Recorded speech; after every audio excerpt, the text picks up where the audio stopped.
Good morning बच्चों।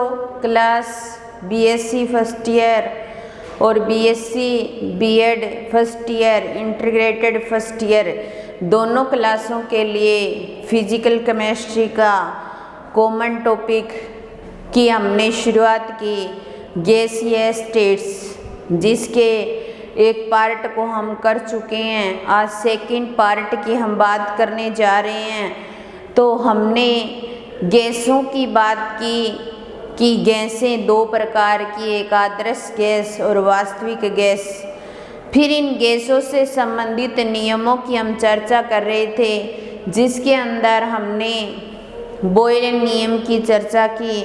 Boil नियम के क्या कहता है कि आयतन जो होता है वो दाब के इनडायरेक्टली प्रोपोर्शनल होता है, और चार्ल्स नियम कहता है कि आयतन टेम्परेचर एक दूसरे के समानुपाती होते हैं। और फिर हमने संयुक्त गैस समीकरण की बात की, जिसके अंदर हमने क्या किया था कि दोनों जो नियम थे उनको मिला दिया था। उसके बाद में नेक्स्ट जो आता है वो आवोगाद्रो का नियम आता है।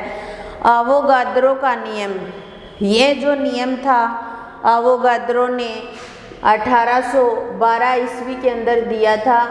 जब गैसों की बात चल रही थी तो आवोगाद्रो ने भी अपना नियम दिया, इसीलिए इसके नियम से, इसका नाम से इस नियम का नाम हो गया आवोगाद्रो का नियम। आवोगाद्रो ये कहता है, या ये अपने नियम के अनुसार ये कहता है कि समान ताप व दाब की समस्त जो गैसें होती हैं, उन गैसों का आयतन अगर समान होता है तो उस टाइम उन गैसों के अणुओं की संख्या भी समान होती है। इसने अणुओं की संख्या को मोल से शो किया, और साथ में ये कहा कि जितना आयतन होगा उतना ही अणुओं की संख्या होगी। तो हम ऐसा कह सकते हैं कि आयतन डायरेक्टली प्रोपोर्शनल हो जाएगा n के। और n क्या है? गैस के अणुओं की संख्या। n क्या है? मोल्स की संख्या। तो हम यहाँ पर कह सकते हैं कि n क्या है? गैस के मोलों की संख्या। n क्या है? गैस के मोलों की संख्या या गैस के अणुओं की संख्या। ठीक है। अब देखिए, आवोगाद्रो ने अपने नियम के अनुसार आयतन, यानी कि आयतन के लिए बात की जाए तो जितनी भी एनटीपी पर जितनी भी गैसें होती हैं, एनटीपी नॉर्मल टेम्परेचर प्रेशर पर जितनी भी गैसें होती हैं, उनका आयतन 22.4 लीटर रखा जाता है। यानी कि ये मान जो आयतन का अपने फिक्स लेते हैं। तो ये था आवोगाद्रो का नियम। फिर उसके बाद में आती है आदर्श गैस समीकरण। आदर्श गैस समीकरण को देने के लिए हम क्या करें? या तो हम क्या करें, संयुक्त गैस समीकरण ले लें और आवोगाद्रो का नियम ले लें, उनको मिला दें, या जितने भी नियम हैं उन सभी को हम मिला दें तो हमें आदर्श गैस समीकरण प्राप्त हो जाएगी। तो सबसे पहले आयतन दाब के इनडायरेक्टली प्रोपोर्शनल, ये किसने कहा था? बॉयल ने कहा था। बॉयल का नियम, बॉयल के नियम के अनुसार बताया गया। ठीक है। फिर आयतन टेम्परेचर के प्रोपोर्शनल होता है, ये किसने कहा? चार्ल्स गै-लुसाक के नियम ने, गै-लुसाक के नियम ने ये बात कही थी। फिर B समानुपाती होता है n के, ये कौन कहता है? आवोगाद्रो का नियम कहता है। कौन कहता है? आवोगाद्रो का नियम। तो या तो हम इन नियमों को मिला दें आपस में, या संयुक्त गैस समीकरण और आवोगाद्रो के नियम को मिला दें तो हमें आदर्श गैस समीकरण, इन सभी को अगर मिला देते हैं तो समानुपाती हो जाएगा NT बटा में P के।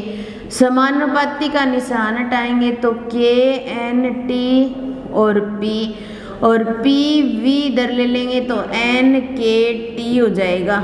ठीक है। एक K भी क्या है? कांस्टेंट है। ठीक है। और इसके बराबर R ले लिया जाए, ये भी क्या है, कांस्टेंट है, तो हम यहाँ पर R रख देते हैं, ठीक है। तो PV बराबर क्या हो जाएगा, nRT, ठीक है।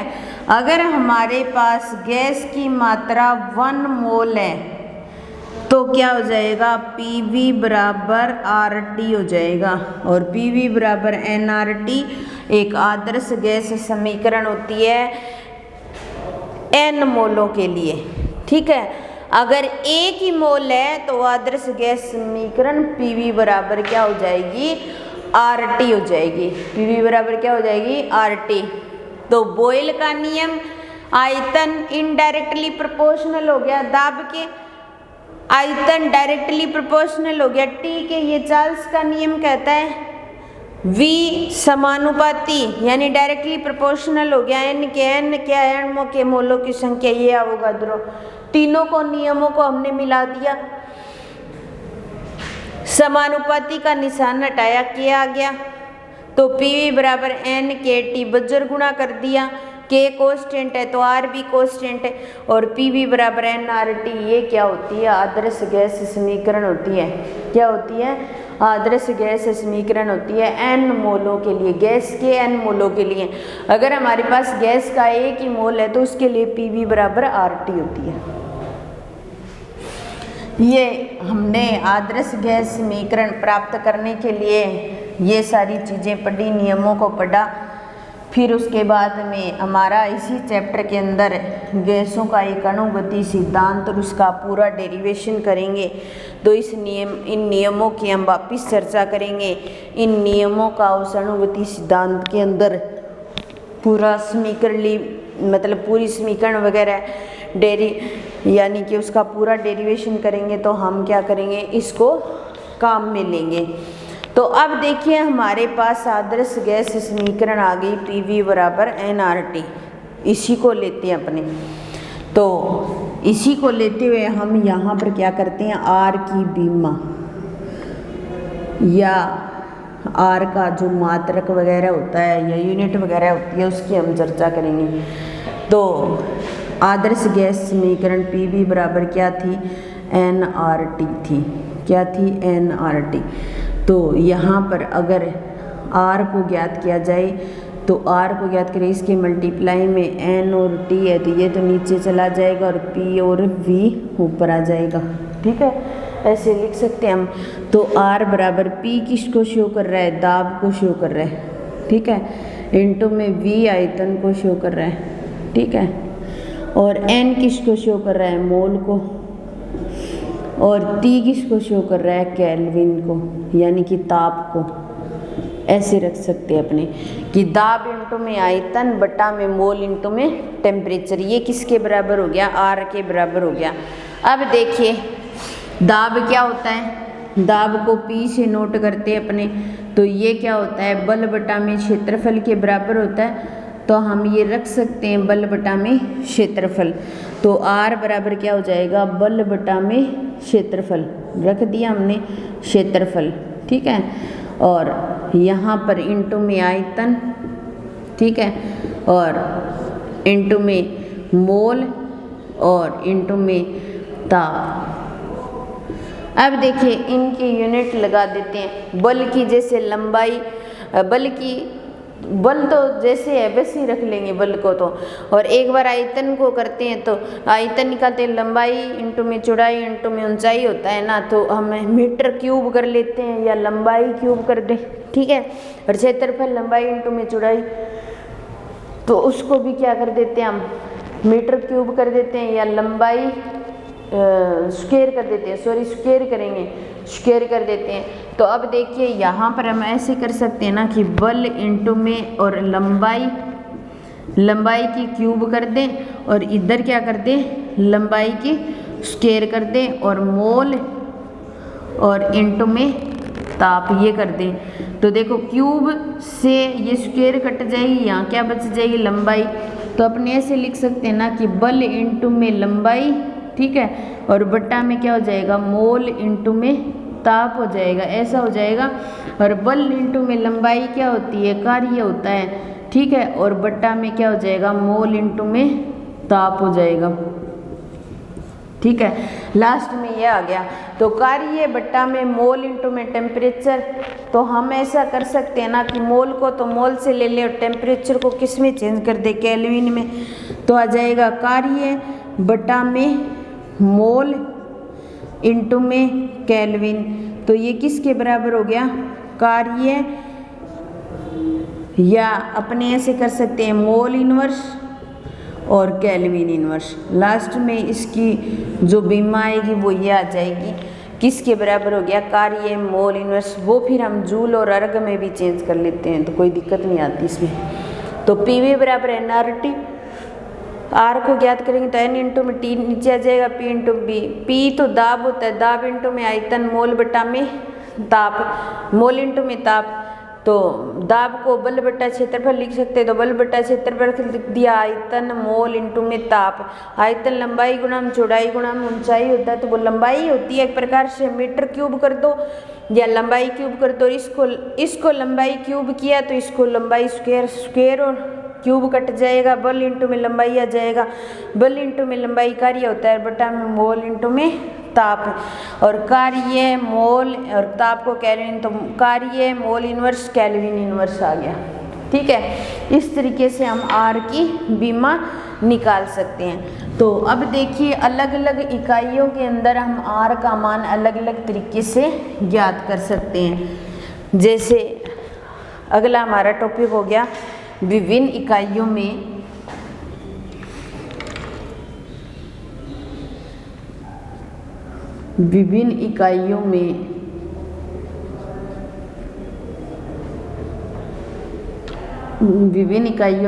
आर का मान, विभिन्न इकाइयों में आर का मान ज्ञात करेंगे। अलग अलग इकाई लेंगे उसमें आर का मान। पहला लेते हैं आर का मान, आर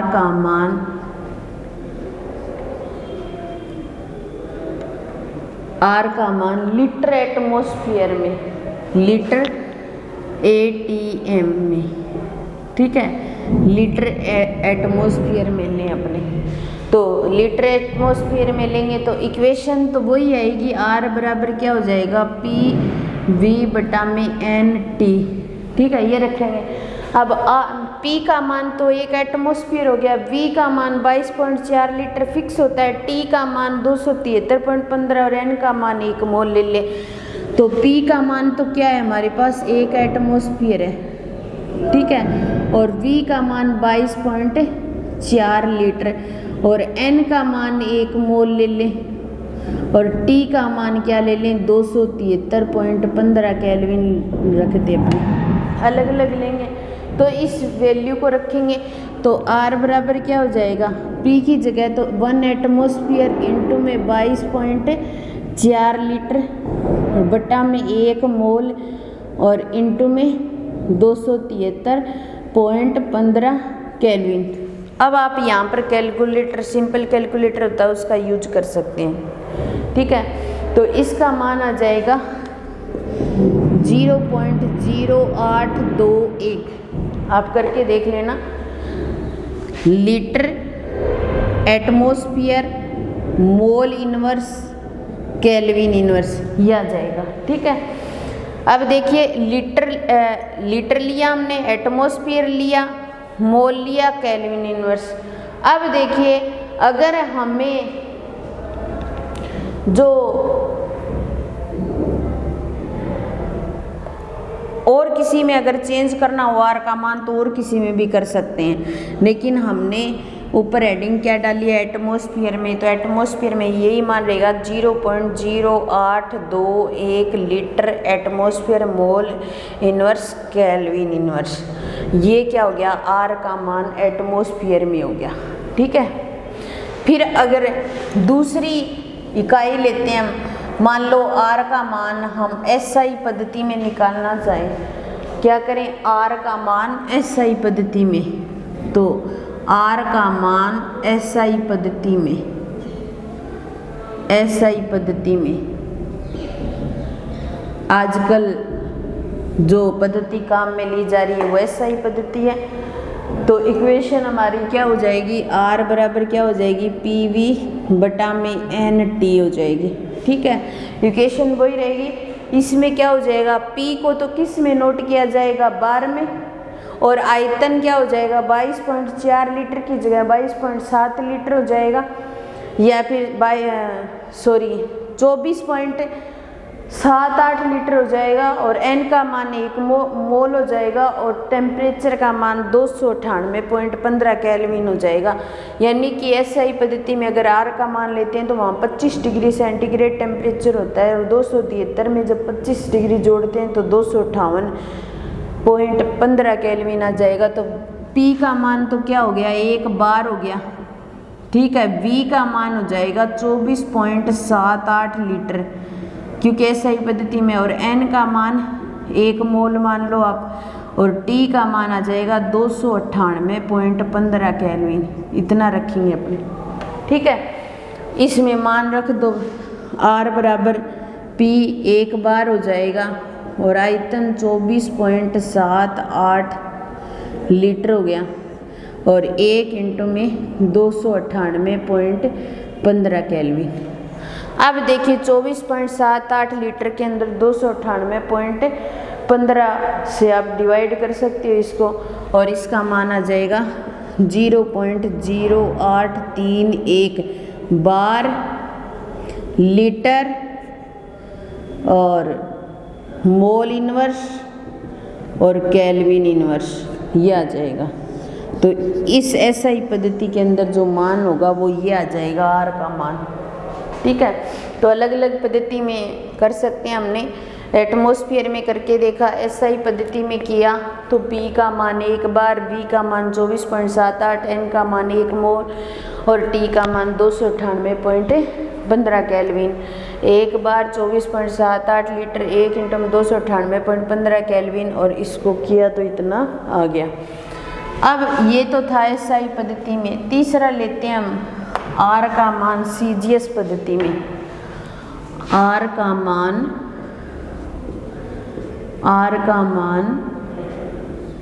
CGS पद्धति में।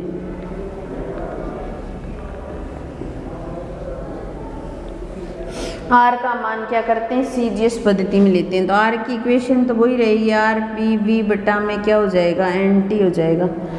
तो यहाँ पर P का मान जो लिया जाएगा वो अलग ही प्रकार का लिया जाएगा। देखिए P बराबर हो जाएगा 76 इंटू में 13.6 इंटू में 981 डाइन सेंटीमीटर स्क्वायर। क्या है, पर डाइन सेंटीमीटर स्क्वायर, डाइन पर सेंटीमीटर स्क्वायर। अब देखो P का मान 76, 13.6 और 981, ये तो पारे का तल हो गया। क्या हो गया, पारे के तल की ऊंचाई होगी, और ये पारे का घनत्व हो गया, और ये गुरुत्वाकर्षण बल हो गया। तो इन दोनों को मल्टीप्लाई करने के बाद में जो मान आता है वो P का मान लेते हैं अपने। ठीक है, और V का मान 22,400, यानी कि V का मान क्या लिया जाएगा, 22,000 सेंटीमीटर क्यूब लिया जाएगा। सेंटीमीटर क्यूब, क्योंकि यहाँ सेंटीमीटर ले रहे हैं हम। ठीक है, और N का मान जो है वो 1 मोल हो जाएगा। N का मान कितना हो जाएगा, 1 मोल। और जो T है उसका मान कितना हो जाएगा, जो टेम्परेचर हमने लिया है उसका मान हो जाएगा 273 केल्विन टेम्परेचर। कितना हो जाएगा, 273 केल्विन टेम्परेचर। यहाँ पर 76 जो है वो क्या है, पारे के तल की ऊंचाई है, पारे के तल की ऊंचाई है। ठीक है, और 13.6 वो है पारे का घनत्व। क्या है, पारे का घनत्व। और 981 जो है वो क्या है, गुरुत्वाकर्षण बल। क्या है, गुरुत्वाकर्षण बल। ठीक है, इसको रख देंगे अपने। R बराबर P का मान 76 इंटू में 13.6 इंटू में 981 इंटू में 22,400 1 इंटू में 273 केल्विन। इसका मान निकालेंगे जो अपने काम में लेते हैं जनरली, इसी मान को काम में लेते हैं 8.314, ठीक है, इतना आ गया। और इंटू में 10 की पावर 7, और उधर क्या लिया हमने डाइन, और देखो सेंटीमीटर, ये सेंटीमीटर क्यूब और ये सेंटीमीटर आ जाएगा, इंटू में मोल इनवर्स और केल्विन इनवर्स ये आ जाएगा। अब देखिए डाइन सेंटीमीटर को हम अर्ग भी लिख सकते हैं, इसको क्या लिख सकते हैं, अर्ग भी लिख सकते हैं। तो देखिए यहाँ पर 8.314 इंटू में 10 की पावर 7 अर्ग, मोल इनवर्स और केल्विन इनवर्स, ये माना जाएगा सीजीएस पद्धति के अंदर। तो इस तरीके से हमने आर की कुछ बीमाएँ निकाली, जिसके अंदर आर को एटमॉस्फेयर में निकाला, आर का मान एसआई पद्धति में निकाला और आर का मान सीजीएस पद्धति में। इक्वेशन ऐसे कैसे रखी जाएगी, पी का मान 76, 13.6, 981 डाइन सेंटीमीटर क्यूब हो जाएगा, वी का मान 22,400 सेंटीमीटर क्यूब और एन का मान 1 मोल और टी का मान 273 केल्विन। 76 यहाँ पर क्या है, पारे की तल की ऊंचाई, 13.6 पारे का घनत्व, 981 गुरुत्वाकर्षण बल है, ठीक है। यहाँ पर इसको रख दिया तो 8.314 इंटू में 10 की power 7 dyne centimetre mole inverse kelvin inverse आ गया। और डाइन सेंटीमीटर को क्या लिख सकते हैं, अर्ग लिख सकते हैं, तो अर्ग रख दिया ये मान। तो ये आर की कुछ मान निकाले हमने और बाकी नेक्स्ट क्लास में करेंगे। आज की क्लास यही समाप्त करते हैं। धन्यवाद।